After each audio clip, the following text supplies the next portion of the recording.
Hey guys, so we're going to talk about chemicals, specifically how these chemicals affect organisms and getting them into the environment and why that might be bad, and look at one specific case study that you need to understand about.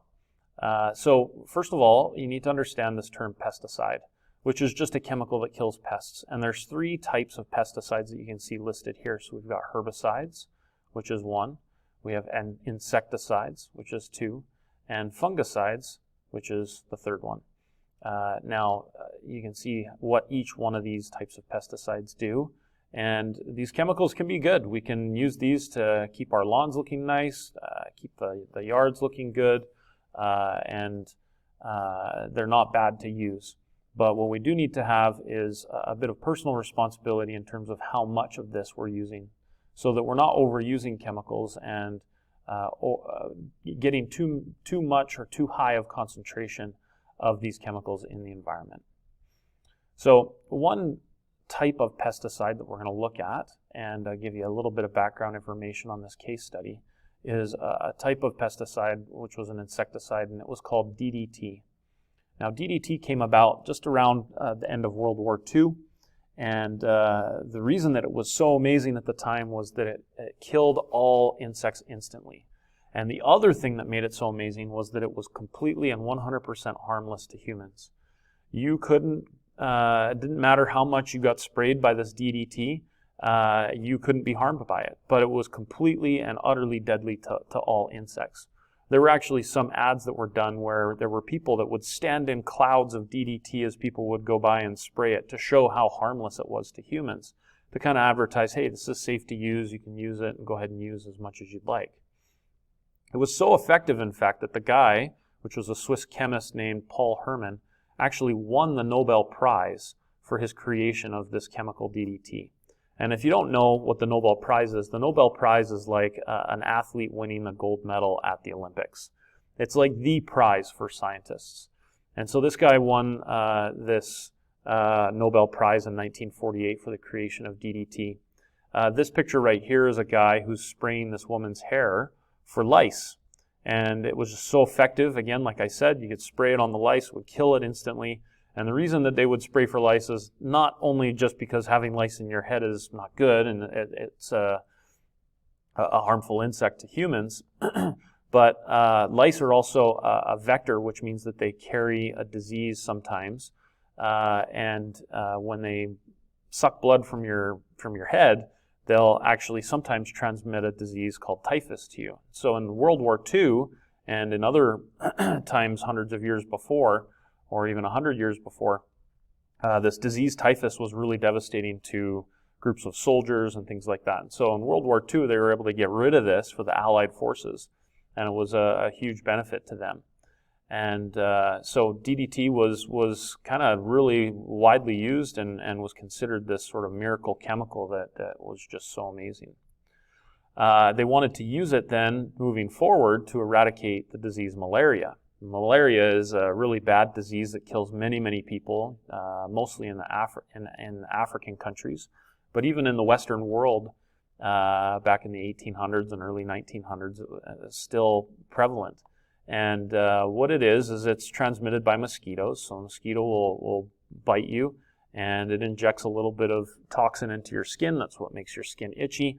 And a mosquito that's infected with malaria will also inject this malaria compound, or this malaria microorganism into your blood, and it starts to kill your red blood cells.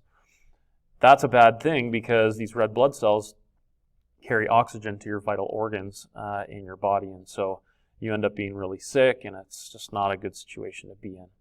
So as DDT was being used more widespread across the globe, the country Zanzibar actually recorded a drop from 70% to 5% of incidences of malaria in their country, which was amazing.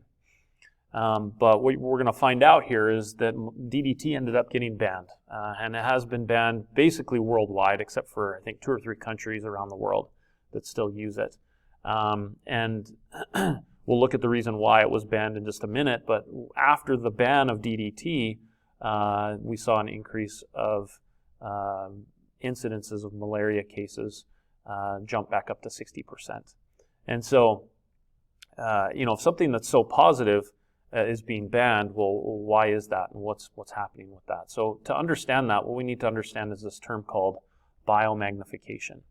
And biomagnification is simply just, if I use this diagram to kind of explain this to you, if we have a chemical that we're using, which happens all the time, this chemical can get into the environment. If we use too much of it, then these chemicals can actually get into these organisms. Now, at the bottom of the food chain, it's really not a big deal. We've got just a few pieces of this chemical found in this organism here at the bottom of the food chain, or maybe here, and so it's not a big deal. But if this organism here comes and eats 50 or 100 of these guys, then you can see how this organism now is going to have a higher concentration of that chemical in its body by doing that. And then this organism here might come and eat 50 or 100 of these guys, and so then the amount of that chemical increases in their body here. So as we move up the food chain, the chemical's concentration is magnified. That's why we call it biomagnification, because the chemical's concentration is magnifying as we move up.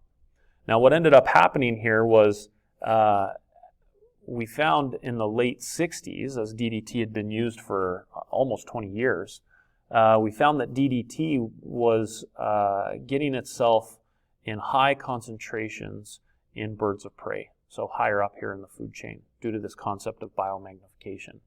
And the reason that this was bad was because these birds of prey, when they would lay their eggs, the eggshells would be too thin. And they found that the reason that these eggshells were too thin was a direct result of these birds of prey having too much DDT in their bodies due to the food that they were eating.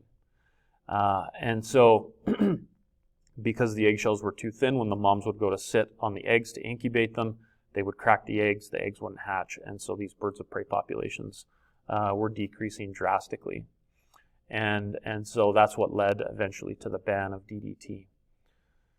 So this term biomagnification, here's the definition for it. You can jot this down in your notes so that you've got it, which is just defined as the accumulation of chemicals in organisms higher in a food chain. And that's it. I want you guys to use this information to complete your assignment, and we'll check you guys out in the next video. Thanks.